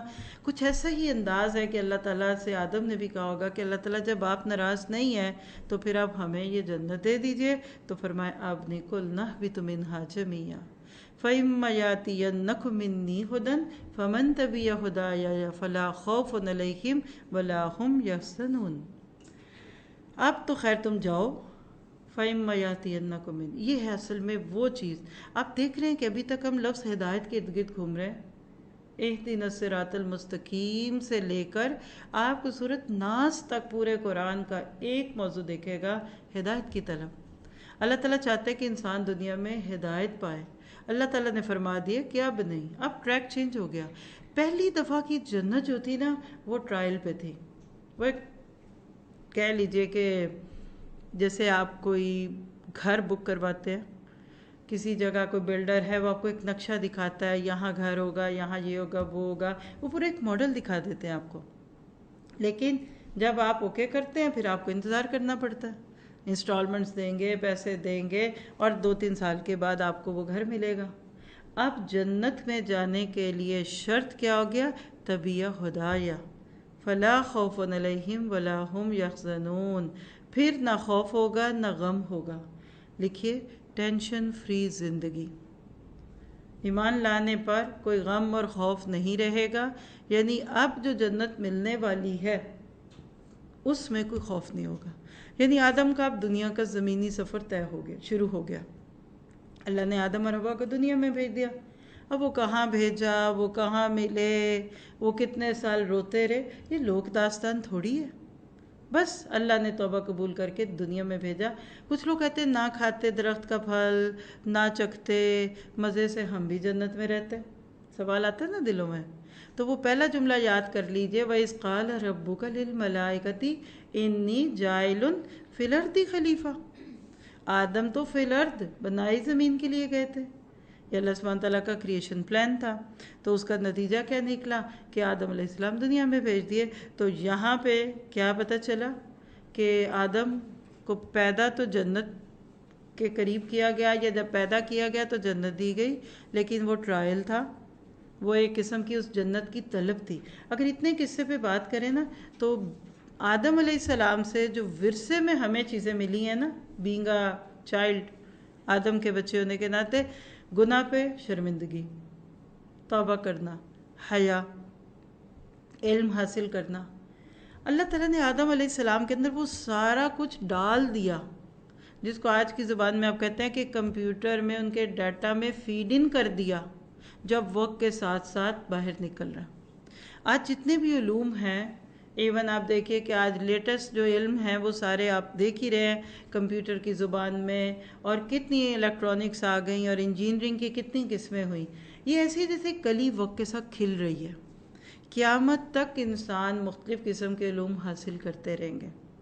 آج اس دنیا میں وہی قوم، وہی ملک کامیاب ہوگا جو علم سے تعلق جوڑے گا. ہم مسلمانوں کو اس میں ایک پیغام تھا کہ اگر تم دنیا کے علم کے ساتھ بھی جڑتے اور وہی کے علم کے ساتھ بھی جڑتے، جس کو آپ دین اور دنیا کا علم کہتے ہیں، سیکولر نالج جس کو لوگ کہتے ہیں، یا ریلیجس نالج کہتے ہیں. اصل بات ہے کہ کوئی علم بھی سیکولر نہیں ہوتا. ہمارے دین اسلام کی پہلی سیڑھی اقرا بسم ربی کا. پڑھیے اپنے رب کے نام کے ساتھ. کیا پڑھیے؟ قرآن پڑھیے، حدیث پڑھیے؟ نہیں، سائنس پڑھیے، کیمسٹری پڑھیے، فزکس پڑھیے، اناٹمی پڑھیے، بائیولوجی پڑھیے. یعنی یہ رکوع آپ کو مجھے ایک میسج دیتا ہے، اپنے بچوں کو بتائیے. کچھ بچے کہتے ہیں ہمیں دنیا کا نہیں پڑھنا، صرف دین سیکھنا ہے. تو بھائی جب آپ دنیا کا نہیں پڑھیں گے تو آپ دین کیسے سیکھیں گے؟ مجھے اردو نہ بولنی آتی ہوتی تو میں کیسے بولتی؟ آپ کو میتھ نہیں آتا تو آپ وراثت کے احکامات کیسے جانیں گے؟ اکنامکس مسلم بچے کیسے چلائیں گے؟ آپ مسلم بینکنگ کیسے شروع کریں گے؟ تو اصل بات یہ ہے کہ دین اور دنیا کا علم دو آنکھوں کی طرح. جب یہ دونوں آنکھیں کھلتی ہیں تو دنیا کی حقیقت سمجھ آتی ہے. جب تک مسلمان اس حقیقت کو پہچان گئے تھے، اور 1000 سال تک اس دنیا پہ مسلمانوں کی حکومت رہی تھی. اس وقت تک اللہ تعالیٰ نے امت مسلمہ کو پوری دنیا میں سورج بنا کے چمکایا تھا. اللہ کے نبی سے لے کر پوری 10 صدیاں پوری دنیا میں مسلم رولرز تھے، اسلامک رول تھا. ہمارے پاس سب سے خوبصورت چیز اس وقت قرآن سنت کے ساتھ ہسٹری ہے. تو میں چاہوں گی کہ اپنے بچوں کو بھی اور خود کو بھی ہسٹری سے متعارف کروائیے، تاکہ ہمارے اوپر اس وقت جو گلٹ ہے، اس وقت امت مسلمہ ڈاؤن فیل کرتی ہے کیونکہ ہمارے بچوں نے باتیں ہی سنی ہیں. تو آپ دین اور دنیا کا جب علم دیں گے، لا خوف علیہم ولا ہم یحزنون. کیا آج لوگ سارے کے سارے پیس کے لیے نہیں جیتے؟ آج کتنا ڈپریشن ہے، کتنی سٹریس ہے. اس کی وجہ کہ ہم نے وحی کا علم چھوڑ دیا، یا تو صرف دین کا علم، دنیا کے علم کی طرف جھک گئے، یا صرف دنیا یا دین. ایک طرف مسٹر ہے اور ایک طرف ملا ہے، اور دونوں ایک دوسرے کو برا کہتے ہیں. ان دونوں کو سلام دعا کرا دیجئے. نہ دنیا کی چیزوں کے بغیر آپ دین پھیلا سکتے، اور نہ سچے دین سکھانے والوں کے بغیر آپ اپنے پیسے کے ذریعے دنیا میں اسلام لا سکتے ہیں. دین اور دنیا کا خوبصورت امتزاج بنیے، اللہ تعالیٰ آپ کو برکت دے گا. اور اس کا اپوزٹ کیا ہے؟ وَالَّذِينَ كَفَرُوا وَكَذَّبُوا بِآيَاتِنَا أُولَٰئِكَ أَصْحَابُ النَّارِ هُمْ فِيهَا خَالِدُونَ. جنہوں نے اللہ کے ساتھ کفر کیا اور ہمیشہ آگ میں رہنے والے، یعنی جو ہدایت کی پیروی کر لے گا وہ تو بے خوف ہو کے جیے گا، اور اس کے بغیر تو صرف اندھیرے ہیں. کیا پتہ چلا کہ آج بھی دنیا میں کامیاب ہونے کا بہترین نسخہ کیا ہے کہ دنیا میں اللہ کی دی ہوئی رہنمائی سے فائدہ اٹھایا جائے. اب اتنی بات کو اگر میں سم اپ کر دوں تو ہم کس مقام پہ پہنچ گئے؟ سورۃ بقرہ کی پہلی 39 آیات میں ہم نے 4 قسم کے انسان بھی پڑھ لیے ہدایت کے اعتبار سے. انسان کا مقصد تخلیق بھی پڑھ لیا، مکی دور کا پورا خلاصہ، اور پھر ہم نے دنیا میں پہلے انسان کی کہانی بھی پڑھ لی. اب اس کے بعد آیت نمبر 40 سے جو مضمون شروع ہوگا، یا بنی اسرائیل اذکروا نعمتی التی انعمت علیکم وَأَوْفُوا بِعَہْدِی أُوفِ بِعَہْدِکُمْ وَإِیَّایَ فَارْہَبُونَ. ذرا سی اس کی سمجھیے گا بات. یہاں آیت 40 سے یعنی رکوع نمبر 5 سے جو موضوع چلے گا، مستقل 10 رکوع ہم بنی اسرائیل کے قصے پڑھیں گے، اور اللہ تعالیٰ ان کو نعمتوں کی تذکیر یاد کرواتے ہیں. یہ بنی اسرائیل کون تھے؟ جیسا کہ ہم نے تعارف میں دیکھا تھا کہ سورۃ بقرہ مدنی دور کے شروع کی صورت ہے. اللہ کے نبی صلی اللہ علیہ وسلم نبوت کے بعد 13 سال تک مکہ میں رہے. وہاں صرف مشرکین مکہ تھے جو آپ ہی کے اپنے خاندان کے لوگ تھے، امی تھے. لیکن مدینہ میں آنے کے بعد آپ کا سابقہ یہود سے ہوا. یہود وہاں کیسے پہنچے یہ آپ کسی الگ سیشن میں ضرور سنیے گا. الحمدللہ پوری ہسٹری دی گئی ہے. بس اتنا کہہ دیتی ہوں کہ یہود اپنے دور کے مسلمان لوگ تھے. مدینہ میں لوگ ان کو ریلیجس پیپل سمجھتے تھے، اور وہ اپنی کتابوں میں نبی صلی اللہ علیہ وسلم کی خوشخبریوں کو پڑھ پڑھ کر منتظر تھے کہ وہ نبی جس کا تذکرہ ہماری تورات اور انجیل میں آ چکا ہے، اب اس کے ظہور کا وقت آنے والا ہے. اور اپنی سیاسی کئی لڑائیوں اور کئی عروج اور زوال کے بعد سورہ بنی اسرائیل میں اس کا تذکرہ ملتا ہے پہلے رکوع میں. یہ مدینہ میں آ کر مقیم ہو گئے تھے، یعنی ہجرت کر کے مدینہ میں آئے تھے.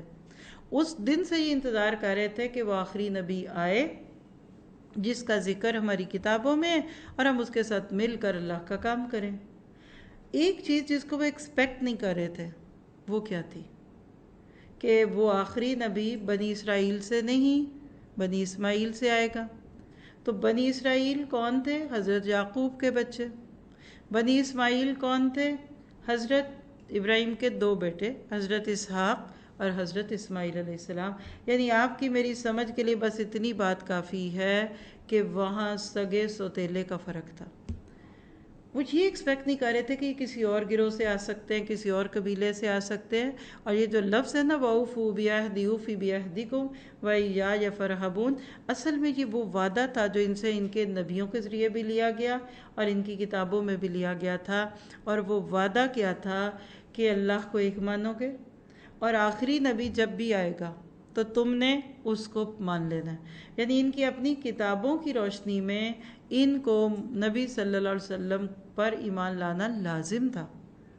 آج بھی اگر یہ لوگ اپنی کتاب پہ ایمان لائیں تو ان کو سب سے پہلے نبی صلی اللہ علیہ وسلم پر ایمان لانا پڑے گا، اور لوگوں کا ڈر تھا، اس لیے فرما دیا وَإِيَّايَ فَارْهَبُونَ، اللہ کے سوا کسی سے نہ ڈرنا۔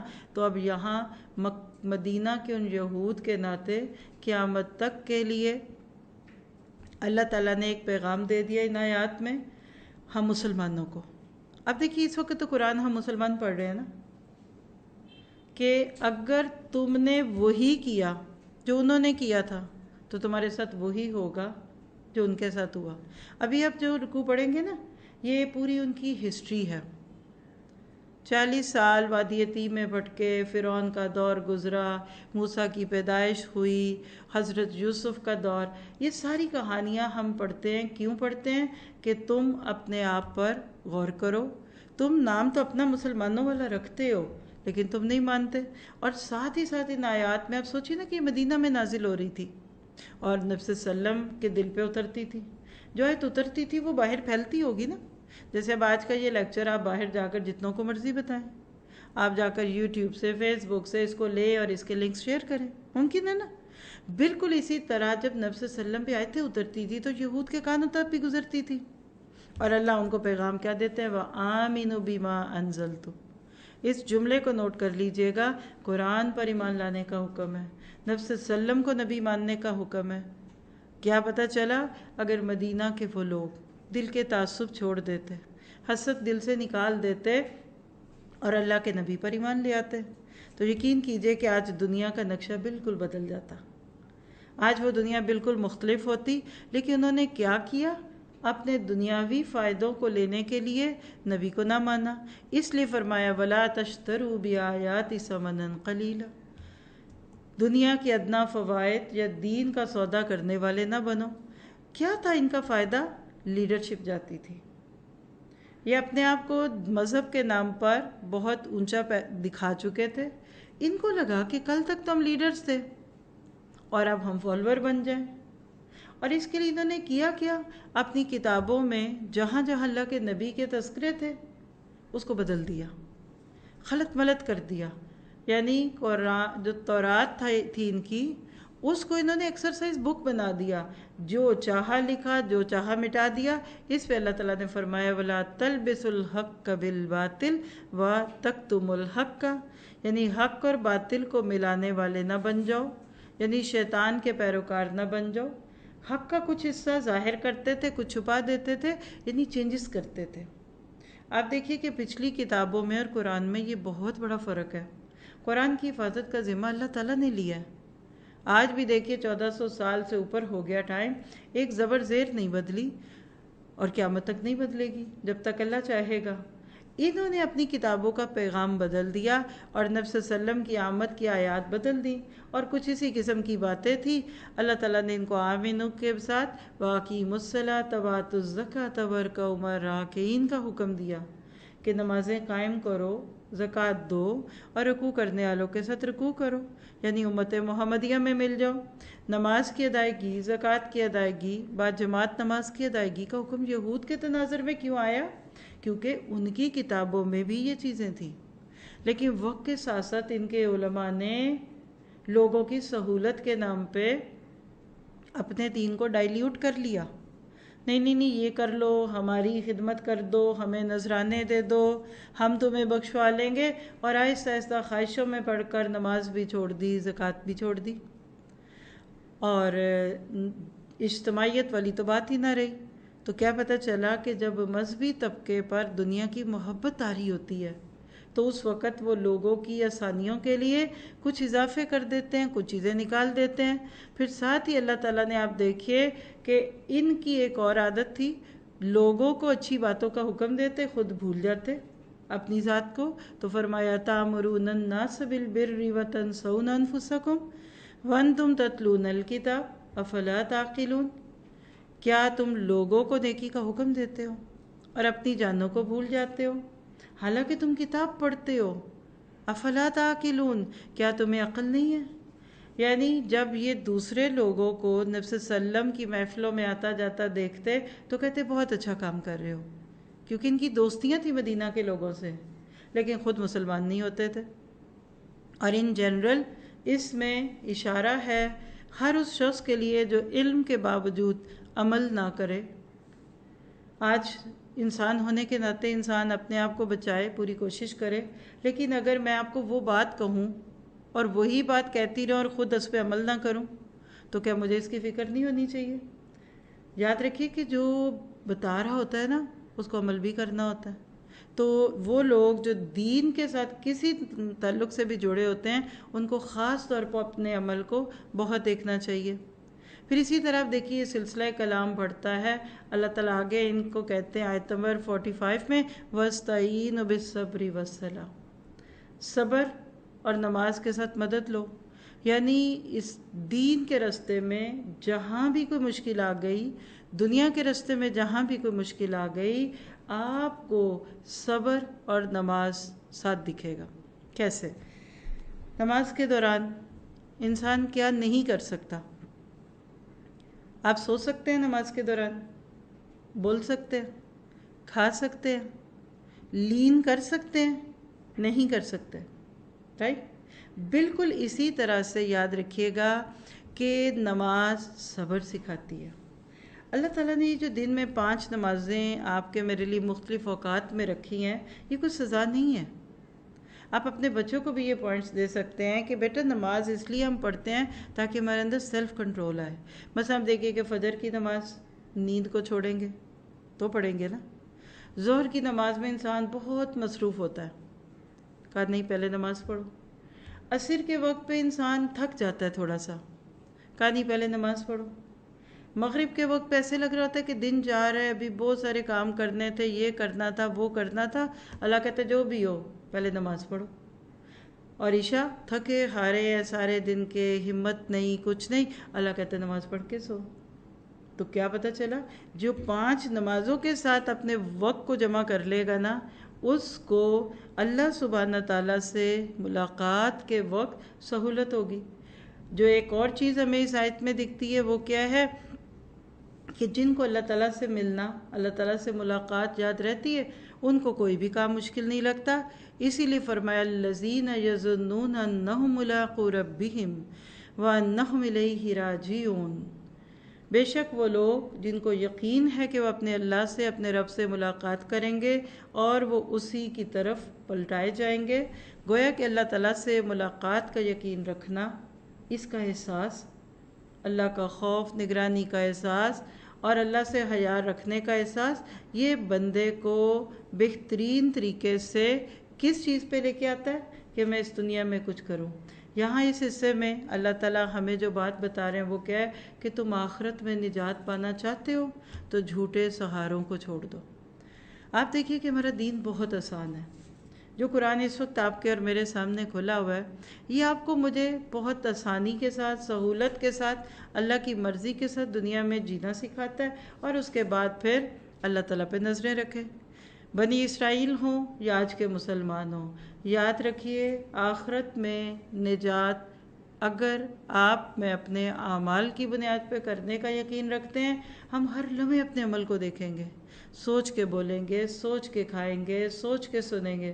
اور اس کے علاوہ دوسری صورت کیا ہے؟ نہیں فلاں کام آ جائے گا، بنی اسرائیل نے یہ کیا، حضرت ابراہیم ہماری سفارش کر دیں گے، کبھی کا وی آر چوزن پیپل، ہم تو اللہ کے بیٹے ہیں، ہم اس کے چہیتے ہیں، احباؤ۔ اللہ تعالیٰ کہتے ہیں کہ آخرت میں نجات کے لیے تمہیں ایسی کوئی چیز کام نہیں آئے گی، اور بار بار ان کو دلایا جا رہا ہے احساس کہ وَإِنِّي فَضَّلْتُكُمْ عَلَى الْعَالَمِينَ، میں نے تمہیں تمہارے دور کے لوگوں پر فضیلت دی۔ اور حقیقت ہے کہ اللہ جب کسی کو چن لیتا ہے تو یہ اللہ کی بہت نعمت ہوتی ہے۔ اللہ تعالیٰ نے ان کو چنا، آج کس کو چنا ہے؟ آج آپ کو مجھے چنا ہے۔ آج اگر آپ اور میں اپنے آپ کو مسلمان ہونے کے ناطے چیک کر کے دیکھیں، آج ہمارے اندر کیا ہے؟ کیا آج امت مسلمہ کو دیکھ کر آپ کو احساس نہیں ہوتا کہ ہم بھی سبق بھول گئے؟ ہم نے بھی وہ بڑا کام جو اللہ نے ان کو دیا تھا وہ ہمیں بھی دیا۔ دوسرے پارے میں ہی ہم دیکھیں گے آپ کا میرا کام لوگوں کو اللہ سے جوڑنا تھا، ہم تو خود نہ جڑے۔ یہ دن کی 5 وقت کی جو نماز ہے نا، یہ اسی چیز کی تیاری ہے۔ اور یاد رکھیے گا کہ آخرت کے ناطے سے کچھ خوش فہمیاں اور غلط فہمیاں آج ہمیں بھی ہیں۔ مثلا فلاں میرے کام آ جائے گا، اللہ تعالیٰ کہتے ہیں لا تجزی نفس عن نفس شیئا، اس دن کوئی کسی کے کچھ بھی کام نہیں آئے گا۔ اب آج امت مسلمات تقریباً 2 بلین کی تعداد ہے۔ اگر آپ کو یہ یقین ہو کہ کل میں نے اپنے اعمال جو دنیا میں کیے ہیں اس کا بدلہ بھگتنا ہے، تو مجھے آپ بتائیے کیا ہم دنیا میں بے عمل ہوں گے؟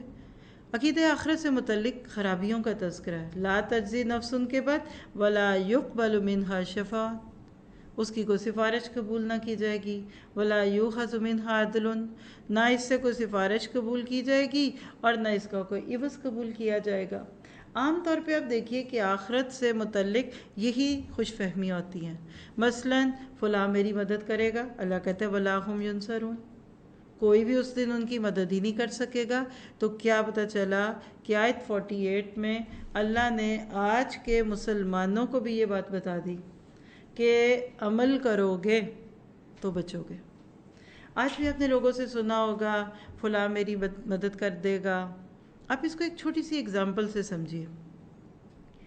آپ کا بچہ ہے، اس کے امتحان ہونے والے ہیں اور آپ بہت بھاری فیسیں دے کے اس کو ٹیوشن بھی پڑھواتی ہیں، لیکن آپ دیکھتے ہیں کہ وہ پڑھ نہیں رہا بلکہ وقت بھی ضائع کرتا ہے، باہر دوستوں میں بیکار پھرتا ہے اور اسی طرح سے سوشل میڈیا پہ اپنا ٹائم ضائع کرتا ہے۔ آپ ایک دن اس کو کہتی ہیں بیٹا آپ کو یقین ہے کہ آپ کے پیپر ہونے والے ہیں؟ وہ کہتا ہے جی ماما۔ اچھا تو کتاب کھول لی ہے آپ نے؟ نہیں۔ سبق یاد ہے آپ کو؟ نہیں۔ تو آپ کہتے ہیں بیٹا پھر آپ اتنے ریلیکس کیوں بیٹھے ہیں؟ آگے سے کہتے ہیں ماما میں نے کسی سے بات کر لی ہے، وہ مجھے سوالوں کے جواب بتا دے گا۔ ایک صورت یہ ہوگی نا۔ دوسرے وہ کہتے ہیں ماما وہ جو ایگزامینر ہے نا وہ میرا دوست ہے، اور ماما وہاں وہ جو اندر ایک ہیلپر ہوتا ہے نا میں نے اس سے تھوڑی سی پیسے دے کے بات کر لی ہے، وہ مجھے پیپر حل کروا دے گا۔ اب جس کو ان 2-3 باتوں کا یقین ہے بتائیے وہ کیوں پڑھے؟ یا وہ کہتے وہ جو پیپر چیکر ہے نا وہ تو ابا کا دوست ہے۔ بس یہ ہے آخرت، سیدھی سی بات ہے۔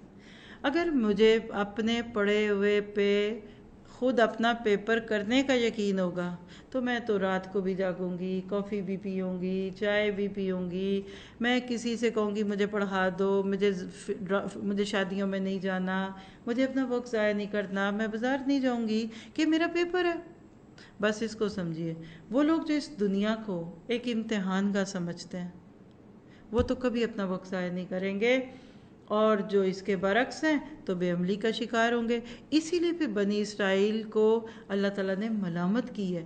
یہ آیت نمبر 49 سے 61 دیکھیے، بنی اسرائیل کو بار بار کہا جا رہا ہے کہ یا بنی اسرائیل اذکروا نعمتی اللتی، فضیلتیں دی، انعامات دیے، اللہ نے تمہیں کچھ یہ دیا وہ دیا۔ جیسے آپ اپنے بچے سے کہتے ہو بیٹا دیکھو ہم تم پہ کتنی محنت کر رہے ہیں نا، دیکھو ابا نے آپ کو سائیکل دلا دی، ابو نے آپ کو کمپیوٹر دلا دیا، آپ کی اتنی فیس دی جا رہی ہے۔ تو جب آپ یہ نعمتیں دیتے تو اس کا مطلب کوئی بچے کو شرمندہ کرنا نہیں ہوتا، بلکہ اس کا مقصد کیا ہوتا ہے کہ بچہ پڑھے۔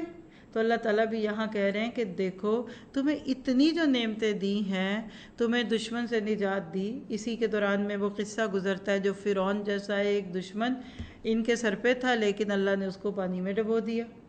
اللہ نے ان کی بیٹیوں کو وہ قتل کروا دیتا تھا، بیٹوں کو قتل کراتا تھا، بیٹیوں کو زندہ رکھاتا تھا۔ وہ ساری نجات کا تذکرہ کر کے، یعنی یہ جو آیتیں ہیں نا 49 سے 61، آپ کہہ لیجئے کہ بنی اسرائیل کی 40 سالہ ہسٹری ہے۔ پانی میں راستے بنا دیے، اللہ نے دریا کو پھاڑ دیا۔ کیا یہ اللہ کی چھوٹی قدرت ہے؟ لیکن بنی اسرائیل کی عادت کیا تھی کہ وہ نعمتوں کو پا کر سرکش ہو جاتے تھے، اور افسوس کی بات ہے کہ آج بھی عام طور پہ لوگ ایسا ہی رویہ اختیار کرتے ہیں۔ کم دولت ہوتی ہے تو کم گناہ، کم فسق، کم نافرمانیاں، اور ساتھ ہی ساتھ بنی اسرائیل کا اپنے رب اور اپنے نبی کے ساتھ بڑا ہی بے ادبی کا سلوک تھا۔ اللہ تعالیٰ بار بار نافرمانیوں کے باوجود بنی اسرائیل کو نعمتیں دے اور وہ بار بار اللہ تعالیٰ کی نافرمانی کریں۔ اصل میں اس میں آپ کے میرے لیے پیغام ہے کہ مسلمانوں تم سوچو، چونکہ ہم نے پیچھے فاسقین کی بات کی نا، تو فسق ایک کبیرہ گناہ ہے، وقت کے نبی کی بات نہ ماننا، اور یہاں یہ پیغام دیا جا رہا ہے کہ نافرمانیاں نعمتوں کے زوال کا سبب بنتی ہیں۔ آج آپ دیکھیے کہ ہم بے برکتی کی بات کرتے ہیں، پوری دنیا میں زہر الفساد کی کیفیت ہے، ہر بندہ پریشانیاں، یہ ہے وہ ہے، لیکن کبھی آپ نے سوچا کہ وجہ کیا ہے؟ کیا آپ کے میرے گناہ؟ وَمَا أَصَابَكُم مِّن مُّصِيبَةٍ فَبِمَا كَسَبَتْ أَيْدِيكُمْ۔ اللہ کہتے ہیں لوگوں تمہیں جو تکلیف پہنچتی ہے وہ تمہارے کسی گناہ کا کفارہ ہوتا ہے، کسی گناہ کی وجہ سے۔ اگر آپ دیکھیں کہ آپ جلی ہوئی روٹی کھا لیں تو پیٹ آپ کو ہی ہوگی، پیٹ میں درد آپ کے ہوگا نا۔ اب ایک ڈاکٹر صاحب کے پاس جائے کہ پیٹ میں بڑا درد ہے، پیٹ میں بڑا درد ہے، اب یہ نہیں بتا رہا کہ رات کو میں نے کیا کھایا یا کتنا کھایا، قصور تو اپنا تھا، تو ڈاکٹر کی دوا اس کو فائدہ تو نہیں دے گی۔ تو ہم سب کو سوچنا ہے کہ ہم اپنے گناہوں کو اتنا لائٹ کیوں لیتے ہیں۔ قرآن آپ کو مجھے شرمندہ نہیں کرتا لیکن احساس دلاتا ہے۔ پھر ایک اور خرابی جو ان میں بھی پیدا ہوئی تھی آج ہم میں بھی ہے، کہتے تھے ہم تو ایک گروہ سے ہیں، چونکہ ہم یہودی ہیں اس لیے ہم بچ جائیں گے۔ جسے آج ہم مسلمان کہتے ہیں ہم تو جی امت محمدیہ سے ہیں، ہم تو سید ہیں، ہم تو مطلب فلاں سلسلے سے تعلق رکھتے ہیں، ہمارے نانا تو حافظ تھے، دادا تو حافظ تھے۔ تو اللہ تعالیٰ آگے آیت 62 میں پیغام کیا دیتے ہیں؟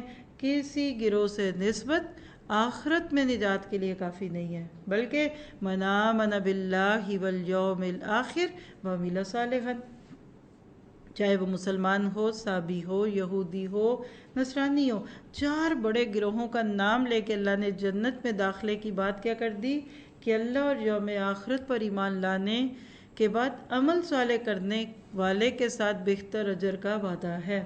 تو آپ کے میرے لیے یہاں وہ شعر کافی فائدہ مند ہوگا کہ عمل سے زندگی بنتی ہے، جنت بھی جہنم بھی، یہ خاک کی اپنی فطرت میں نہ نوری ہے نہ ناری۔ آج آپ اور میں لفظ محمدی لگا لیں، مسلم لگا لیں، اپنے نام کے ساتھ کوئی بھی آپ بڑا بڑا لقب لگا لیں، نہیں بچیں گے جب تک کام نہیں کریں گے۔ پھر اس کے بعد آپ دیکھیے کہ بنی اسرائیل کا ایک واقعہ آیت 63 سے 66 میں ہے، جس میں اللہ تعالیٰ نے ایک عبرتناک سزا ان کو دی، اور وہ کیا کیا تھا؟ وَإِذْ أَخَذْنَا مِيثَاقَكُمْ وَرَفَعْنَا فَوْقَكُمُ الطُّورَ خُذُوا مَا آتَيْنَاكُمْ بِقُوَّةٍ وَاذْكُرُوا مَا فِيهِ لَعَلَّكُمْ تَتَّقُونَ۔ اللہ تعالیٰ نے موسیٰ علیہ السلام کے ذریعے ایک تو ان کو فرعون سے نجات دلائی، جو موسیٰ علیہ السلام کی نبوت کا ایک بہت بڑا مشن تھا وہ پورا ہوا۔ دوسرا کیا تھا کہ ان کو تورات دی گئی۔ کئی سالوں سے یہ قوم فرعون کی غلامی میں رہنے کی وجہ سے ذہنی طور پہ غلام ہو چکی تھی، بیگار لیتے، محنت کرتے کراتے یہ ہوتے۔ اب یہ قوم چاہتی تھی کہ ان کو کچھ ہدایت ملے۔ اللہ تعالیٰ نے فرعون کو جب ڈبویا تو اب اگر موسیٰ علیہ السلام حکمرانی کے شوقین ہوتے، کوئی سیاسی لیڈر ہوتے تو واپس جاتے اور مصر میں فرعون کے اور اس کے محلات اور اس کے دربار پہ قبضہ کر لیتے، لیکن نبیوں کا یہ ایجنڈا نہیں ہوتا۔ اللہ نے ان کو جب فرعون سے نجات دی، آپ اس کو ذرا آزادی کے لفظ کے ساتھ سمجھیے گا، آپ کچھ ریلیٹ کر پائیں گے تو مجھے خوشی ہوگی۔ ہم نے بھی ایک وقت میں آزادی کا نعرہ لگایا تھا کہ ہم ایک آزاد ریاست لے کر اس میں اللہ کا نظام نافذ کریں گے، یہاں یہ مسئلہ ہے، یہاں وہ مسئلہ ہے، یہاں ایسا ہے، وہاں یہ ہے۔ لیکن ہوا کیا؟ آج 70 سے اوپر سال ہو گئے، ہم وہیں کھڑے دکھتے ہیں، یا پھر ہم ایک کولو کے بیل کی طرح گھوم رہے ہیں۔ اللہ نے موسیٰ علیہ السلام کے ذریعے بنی اسرائیل کو یہ پیغام دیا تھا کہ اب آگے چلو۔ جب سمندر میں یا دریا میں راستہ بنا تو بنی اسرائیل دوسری طرف ہے، مصر پیچھے رہ گیا جہاں فرعون تھا۔ انہوں نے واپس جانا تھا اپنے مدر لینڈ جس کو سیریا یا شام کہتے ہیں۔ اب جتنے سالوں میں یہ قوم مصر میں غلام بنی رہی، حضرت یوسف کے دور سے لے کے موسیٰ کے دور تک، وہاں عمالقہ نام کی ایک قوم نے قبضہ کر لیا۔ جگہ خالی تو نہیں رہتی، کہتے خالی گھروں میں جنات آ جاتے ہیں، ملک بھی خالی نہیں رہتے۔ اللہ نے موسیٰ علیہ السلام کے ذریعے ان کو وعدہ دیا تھا کہ تم جا کر اس قوم سے جہاد کرو اور فتح تمہاری ہوگی۔ پہلے سے لکھ دیا تھا کہ تمہیں وہ شہر ملے گا، لیکن غلامی میں بدل جاتا ہے قوموں کا ضمیر۔ یہ قوم سست ہو گئی، لتھارجک ہو گئی، نتیجہ کیا نکلا کہ یہ جہاد کا انکار کر کے وہیں بیٹھ گئے۔ اللہ نے اس کی سزا میں ان کو 40 سال تک وادی تیہ میں دھکے کھانے کے لیے چھوڑ دیا۔ اس میں وہ بڑی نسل جو باپ اور داداؤں کی صورت میں تھی وہ ختم ہوئی اور ان کی ایک نئی نسل تیار ہوئی جس نے صحرا کی صحبتیں سہی، اسی کے اندر بھی من اور سلوہ بھی اترا اور ان کو اللہ تعالیٰ نے تورات بھی دی۔ موسیٰ 40 راتوں کے لیے کوہ طور پہ گئے، انہوں نے پیچھے سے بچڑا بنا لیا۔ یہ کہانی آپ نے سنی ہوئی ہے، مجھے یقین ہے یہ سب باتیں آپ کو پتہ ہے، لیکن یہاں اس وقت ہمارا ان باتوں کو لینے کا مقصد کیا ہے؟ خُذُوا مَا آتَيْنَاكُمْ بِقُوَّةٍ۔ اگر آپ اس پیغام کو آیت 63 کو ذہن میں رکھ کر آج امت مسلمہ کو دیکھیے تو ہمیں کیا یہ حکم نہیں ہے؟ جو قرآن تمہیں دیا اس کو قوت سے لو، اللہ کے حکم پر بے چوں چراں عمل کرو، اتنے سوال نہ پوچھا کرو، اتنی باتیں نہ کیا کرو۔ تو گویا کہ انہوں نے تورات کو لینے سے انکار کیا، اللہ نے ان کے اوپر سختی کر دی۔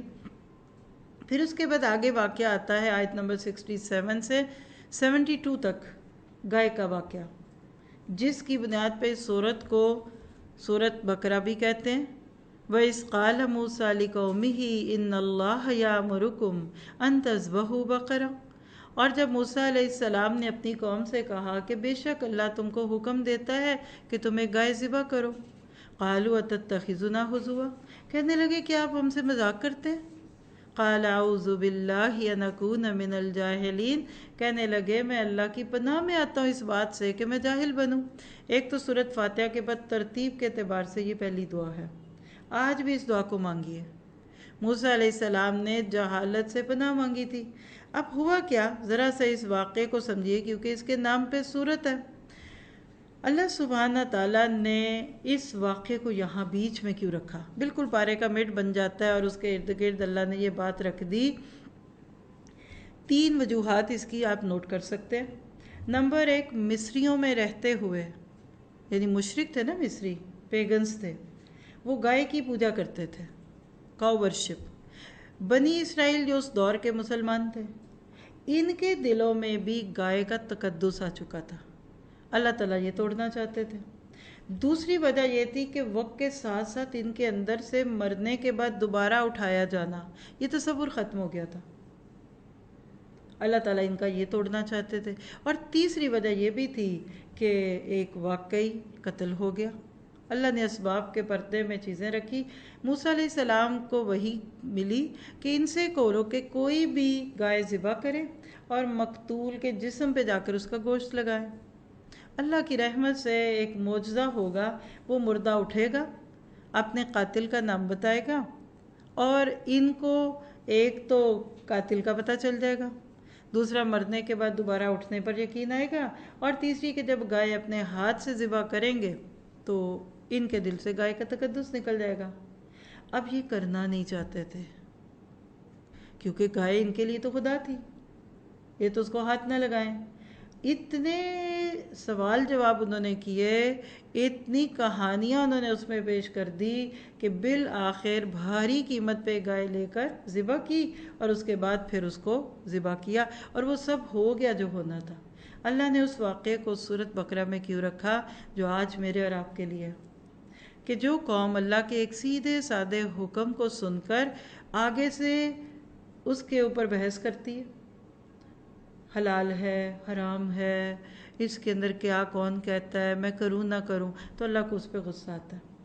اور ساتھ ہی ساتھ آپ دیکھیے کہ اللہ نے اس میں یہ بھی بتا دیا کہ آپ کی اوقات کیا ہے کہ آپ اللہ کے حکم کو مانیں۔ آپ اس کو اپنے پہ دیکھیے، آپ کا بچہ آپ سے ہوئے عمر میں 20 سال چھوٹا ہے اور آپ اس کو کہتی بیٹا پانی دینا، ماما کیوں دوں، فرض ہے، اچھا میں نہ دوں تو حرام ہے، اچھا یہ مکروہ ہے، اچھا ماما کتنا کو آپ کو غصہ آئے گا، تو کیا آپ اس کے ہاتھ سے پھر پانی لیں گے؟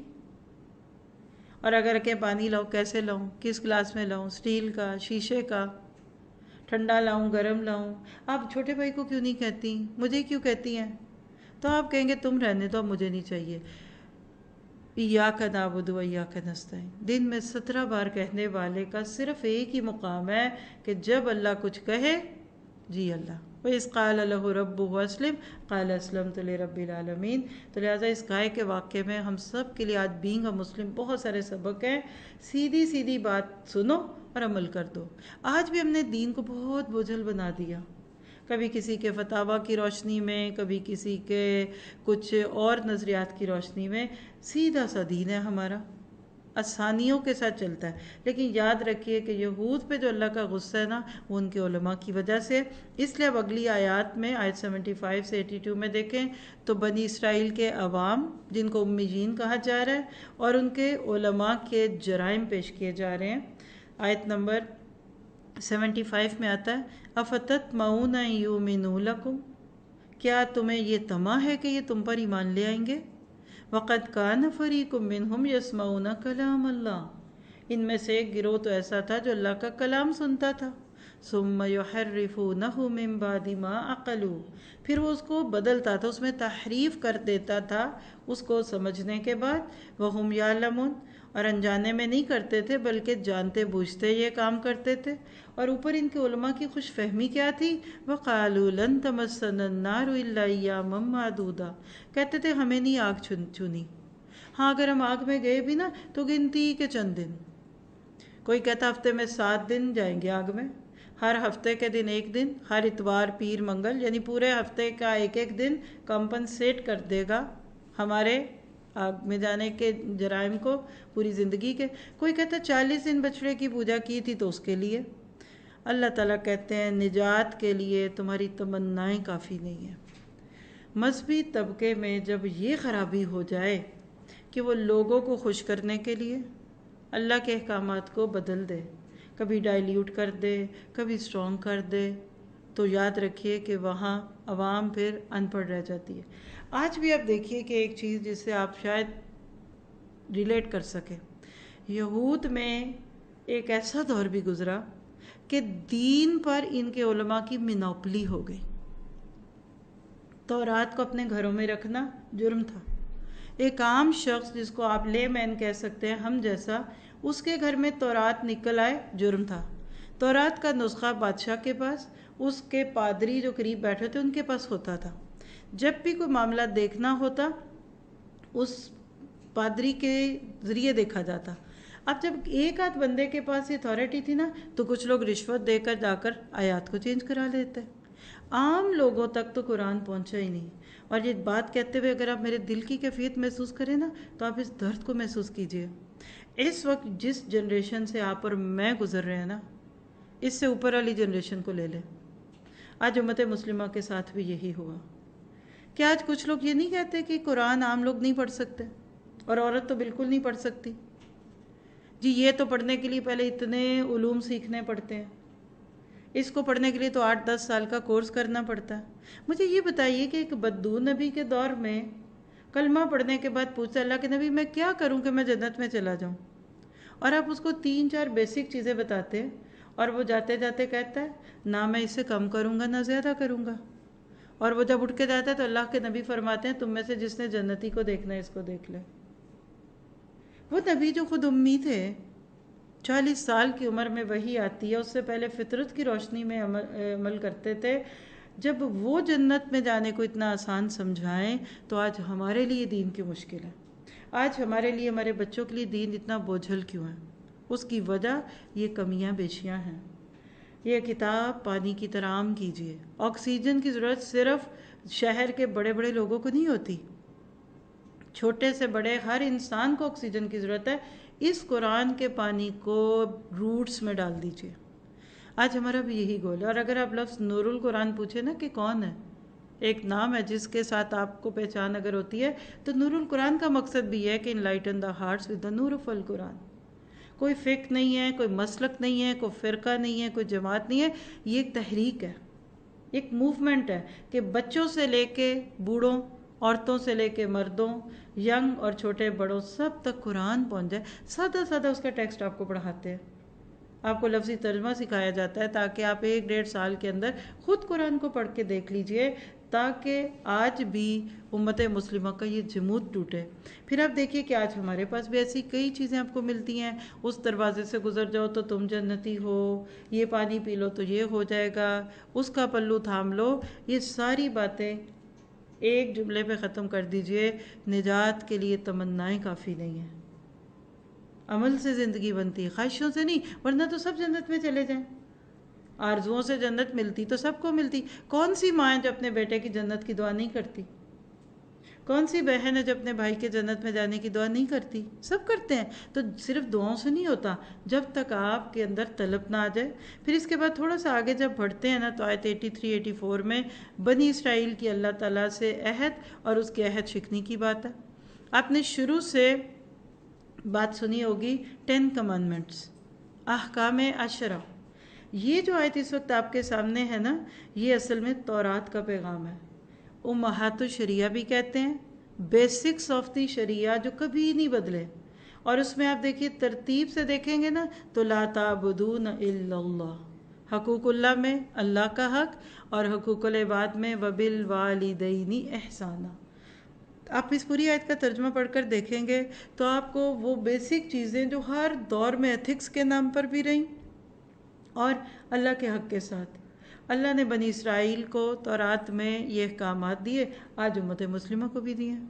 یہی نبی صلی اللہ علیہ وسلم کی وصیت آپ کو سورۃ الانعام میں ایگزیکٹلی 19-20 کے تھوڑے بہت لفظوں کے فرق سے ملتی ہے.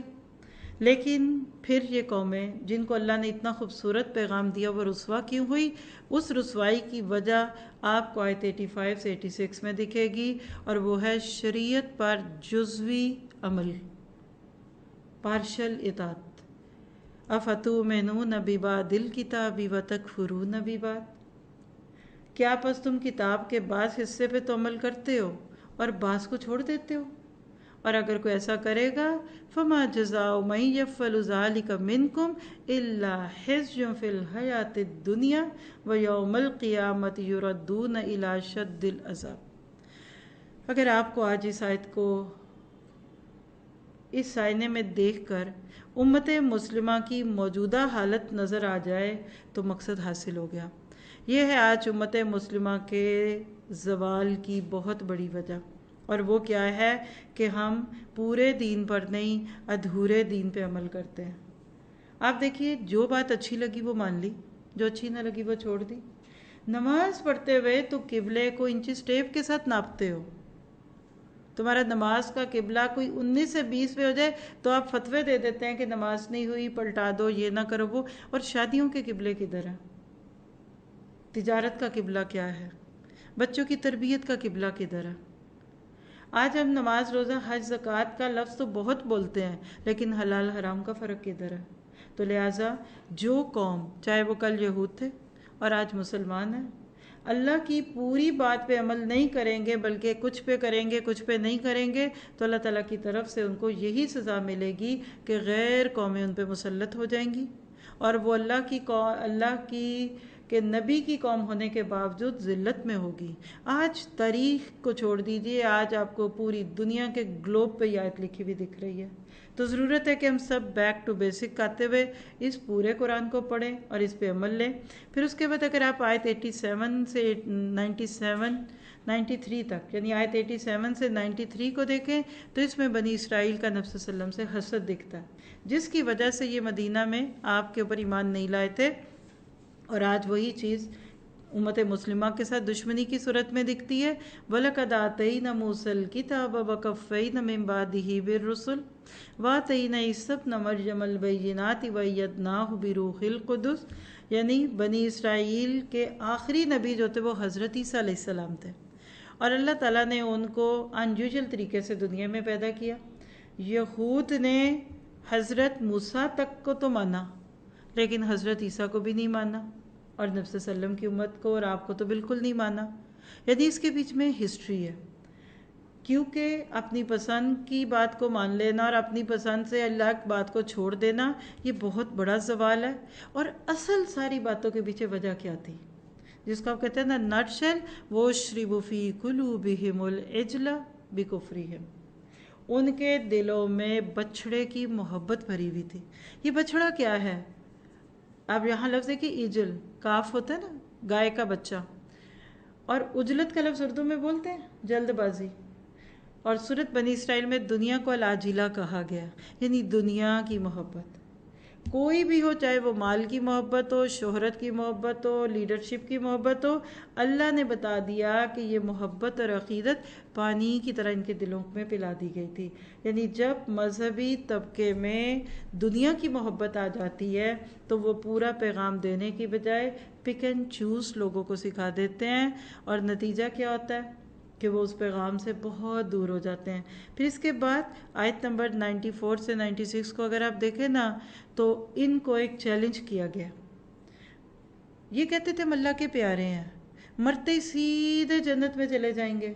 تو اللہ کہتے ہیں اچھا، یو آر بیلوڈ آف اللہ، اگر اللہ کے محبوب ہو تو موت کی آرزو کرو۔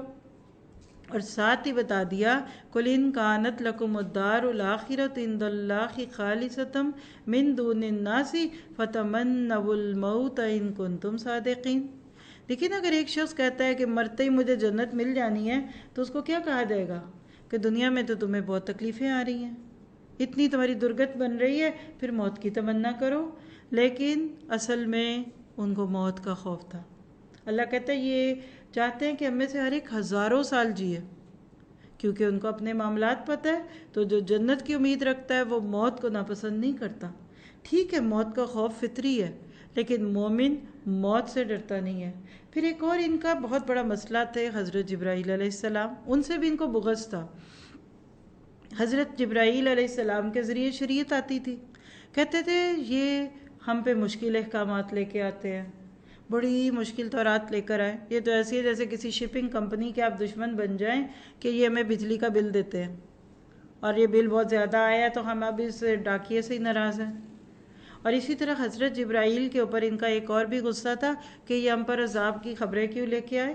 تو آیت 97 سے 101 تک میں اللہ تعالیٰ نے کیا بتایا، قُلْ مَنْ كَانَ عَدُوًّا لِجِبْرِيلَ فَإِنَّهُ نَزَّلَهُ عَلَىٰ قَلْبِكَ بِإِذْنِ اللَّهِ، اور جو کوئی جبرائیل علیہ السلام کا دشمن ہوگا تو وہ تو اس کو اللہ کے حکم سے آپ کے دل پہ نازل کرتے ہیں، کیا مصدقا لما بین یدیہ وہدی وبشریٰ للمؤمنین، کہ جو اس چیز کی تصدیق کرتی ہے جو ان کے ہاتھوں میں ہے، اور ہدایت اور خوشخبری ہے مومنوں کے لیے۔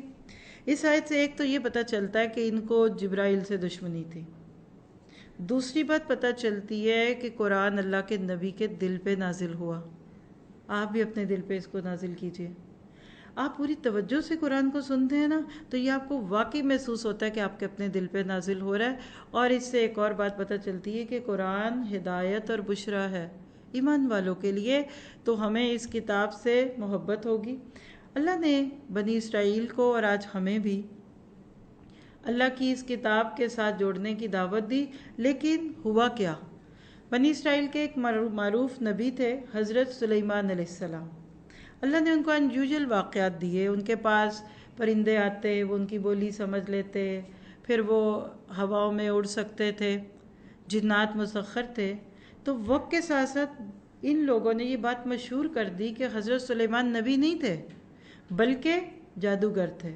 تو اگلی آیات جو ہم اس میں آگے دیکھنے والے ہیں، آیت 102 103 میں جادو کے عمل کو کفر ثابت کر کے یعلمون الناس السحر کہہ کے بتا دیا کہ حضرت سلیمان جادوگر نہیں تھے، وہ تو ہاروت اور ماروت نام کے دو فرشتے اللہ نے ایک آزمائش کے طور پر بھیجے تھے جو لوگوں کو جادو سکھاتے تھے اور منع کرتے تھے کہ یہ نہ سیکھو۔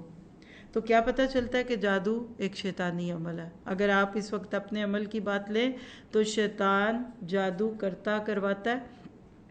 اسلام میں جادو کا کرانا بالکل اس کی کوئی گنجائش نہیں ہے، یہ شیطانوں کی مدد سے کیا جاتا ہے، اور جادو کرنے کے لیے کبیرہ گناہوں کا ارتکاب کرنے کے لیے شیاطین کا قرب حاصل کیا جاتا ہے۔ اس کو سحر کہتے ہیں، یعنی جس کا سورس نہ ہو۔ اب جادو کا اثر کیا ہوتا ہے؟ بعض دفعہ قتل ہو جاتا ہے جادو کے ذریعے، بعض دفعہ کوئی صحت مند بندہ بیمار کر دیا جاتا ہے، کسی کی عقل ختم ہو جاتی ہے، اس کا مائنڈ معاف ہوتا ہے، جیسے آج کچھ لوگ آپ کو بالکل دیوانگی کی کیفیت میں دکھتے ہیں۔ پھر اسی طرح سے آپ دیکھیے کہ حواس میں تبدیلی کر دی جاتی ہے، آواز بند کر دی، اچھا خاصا بولتے تھے اب بول نہیں رہے۔ پھر اسی طرح سے محبت نفرت میں بدل جاتی، شوہر بیوی میں ایک دم بغض شروع ہو جاتا ہے، اور جادو کا عمل بہت اچانک ہوتا ہے۔ کبھی کبھی ایسی آوازیں سنائی دیتی ہیں جو دوسروں کو سنائی نہیں دی جا رہی ہوتی۔ اللہ تعالیٰ نے جادو کے عمل کو کفر کہتے ہوئے ہمیں آپ کو جادو کا علاج کیا بتایا؟ پہلی تو بات ہے خود کبھی کسی پہ جادو نہ کریں، نہ اپنا علاج کرانے کے نام پہ، نہ کسی اور پہ کرنے پہ۔ دوسری بات یہ ہے کہ استعاذہ، اعوذ باللہ، اعوذ بکلمات اللہ التامات من شر ما خلق۔ اس پہ میں آپ کو ریکمینڈ کروں گی کہ دم ذریعہ علاج ایک سیریز ہے ہمارے پاس، ایپ پہ بھی موجود ہے اور یوٹیوب اور ویڈیو فارم میں اور ویب سائٹ پہ تو موجود ہوگی۔ آپ اس میں ایک بکلیٹ ہے، اس کو بھی ڈاؤن لوڈ کر سکتے ہیں۔ جو آج کے دور کے وہ بہت ہی بڑے عالم تھے، حال ہی میں ان کا انتقال ہوا، عبداللہ بن باز، تو انہوں نے شرعی رقیہ اور ایسی چیزوں کو جمع کیا ہوا ہے۔ اسی میں سے کچھ چیزیں آپ کے ساتھ ہیں۔ اللہ کا ذکر کیجئے، کثرت سے اللہ کا نام لیں تو شیاطین آپ کے پاس نہیں آئیں گے۔ پھر آخری دو صورتیں جن کو معوذتین کہتے ہیں، قل اعوذ برب الناس اور فلق، اس کو کریے۔ اور سورۃ بقرہ، باطل لوگ شیطانی چیز کام کرنے والے اس کی تاب نہیں رکھتے۔ پھر آیت الکرسی، اس میں بھی جادو کا توڑ ہے، سچی توبہ کیجئے، شاید آپ کے کسی گناہ کی وجہ سے یہ ہو رہا ہو۔ پھر آخری جو دو آیتیں خاص طور پہ سورۃ توبہ کی، اس کے بارے میں آتا ہے۔ اور سب سے بڑی بات ہے بیکاریات چھوڑ دیں، لغویات اور لہویات کو چھوڑ دیں اور کثرت سے کلمہ پڑھیں۔ تحلیل کیا ہوتا ہے؟ لا الہ الا اللہ۔ اس کے بعد آپ دیکھیے بالکل پارے کے ہم اینڈ پہ آ گئے۔ آیت نمبر 104 میں یہود نبی صلی اللہ علیہ وسلم کی محفلوں میں توہین رسالت جو کرتے تھے، آپ کو رائینا کہہ کر آپ کا مذاق کرتے تھے، اللہ نے سچے مومنوں کو کہا کہ یا ایھا الذین آمنوا لا تقولوا رائینا، تم لفظ رائینا کہنا چھوڑ دو۔ بات کو پہلے غور سے سنو تاکہ تمہیں دوبارہ پوچھنا ہی نہ پڑے۔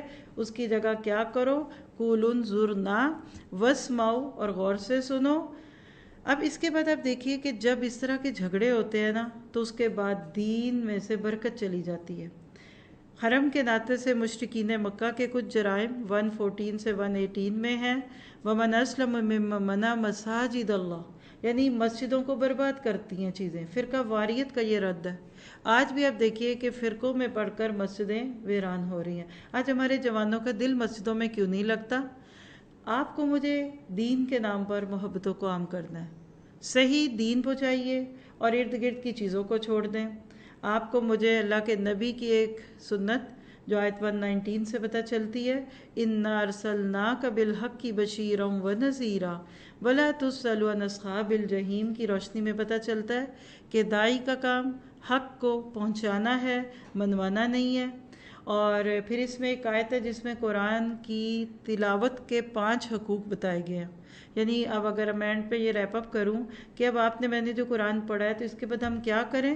اللہ تعالیٰ کہتے ہیں الذین آتیناہم الکتاب یتلونہ حق تلاوتی، قرآن کی تلاوت کا حق کیا ہے؟ سب سے پہلے آپ دیکھیے اس پہ ایمان لائیے، پھر اس کو صحیح تجوید سے پڑھیے۔ آپ بھی میں بھی اپنی قرآن کو ٹھیک کر سکتے ہیں۔ پھر اس کو سمجھیے، پھر اس پہ عمل کی کوشش کیجئے اور پھر اس کے بعد اس کو دوسروں تک پہنچائیے۔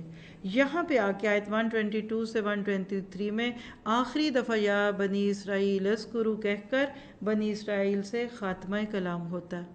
اور آخر میں پھر پارے میں ابراہیم علیہ السلام کو ایک پرسنالٹی کے طور پہ بھیجا گیا، کیونکہ یہ بنی اسرائیل بھی ان سے تعلق جوڑتے تھے اور مسلمان بھی، تو اس پہ اللہ تعالیٰ نے جو باتیں ان کی کہی گئیں، حضرت ابراہیم پر بہت ساری آزمائشیں ڈالی گئی تھیں وقت کے ساتھ، اور وہ ہر آزمائش میں پورے اترے۔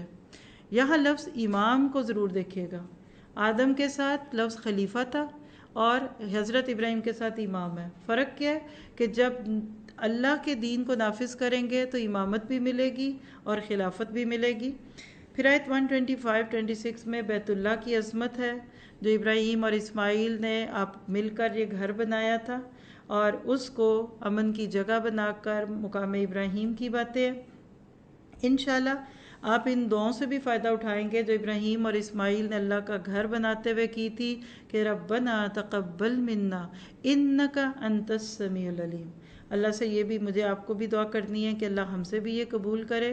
اور پارے کینڈ پہ جو پیغام ہے کہ اگر تم ملت ابراہیمی پہ ہو، یعنی نبی صلی اللہ علیہ وسلم کے دین پہ ہو، تو اللہ کے ہر حکم پہ جھک جانا اور حضرت ابراہیم کے طور طریقوں کو نہ سمجھی نہ کو۔ ابراہیم علیہ السلام کے طریقے سے وہی بندہ غافل ہوگا جو نہ سمجھ ہوگا اور ابراہیم علیہ السلام کو اللہ تعالیٰ نے کیوں چنا؟ کیونکہ وہ اللہ کی بات مانتے تھے۔ اِذ قال لہ اسلم قال اسلمت لرب العالمین۔ تو اللہ تعالیٰ آپ کو مجھے بھی اسی کی دعوت دیتا ہے۔ اور آخر میں دیکھیے 132 133 تک میں اولادوں کو کیا وصیت کریں۔ آپ کے میرے لیے پیغام ہے، اپنے بچوں کو اپنی زندگی میں یہ وصیت کیجئے کہ فلا تموتن الا وانتم مسلمون۔ یہ حضرت یعقوب نے ڈیتھ بیڈ پہ اپنے بچوں سے کہا تھا کہ تم مرتے دم تک اسلام پہ رہنا، اور پھر نجات کا دار و مدار نبیوں سے تعلق پر نہیں ہے بلکہ عمل پہ ہے۔ تلک امۃ قد خلت لہا ما کسبت۔ آپ اور میں جو کر رہے ہیں اس کا مجھے فائدہ ہوگا، آپ کو ہوگا، اور جو بعد والے کریں گے وہ ان کو فائدہ ہوگا۔ اور پیغام ہے پارے کا صبغت اللہ، اللہ کے رنگ میں رنگے جاؤ۔ یہ اللہ کی بندگی کا رنگ ہے۔ پارے کے شروع میں یا کا نعبدو تھا، جو اللہ کی بندگی کا رنگ ہے اس کو یہاں صبغت اللہ کہا گیا، یعنی تمہیں دیکھ کر اسلام کی خوشبو آئے۔ یہ فطرت کا رنگ ہے، یہ دعوت توحید ہے۔ نجات کا دار و مدار نسب پر نہیں ہے بلکہ لہا ما کسبت ولکم ما کسبتم، ہر شخص جواب دہ ہے۔ تو اللہ تعالیٰ سے یہ دعا ہے کہ ہم سب اپنے اعمال کی جواب دہی کے لیے تیار ہوں۔ تو یہ تھا پارہ نمبر 1۔ سبحان ربک رب العزت عما یصفون وسلام علی المرسلین والحمد للہ رب العالمین۔ السلام علیکم ورحمۃ اللہ وبرکاتہ۔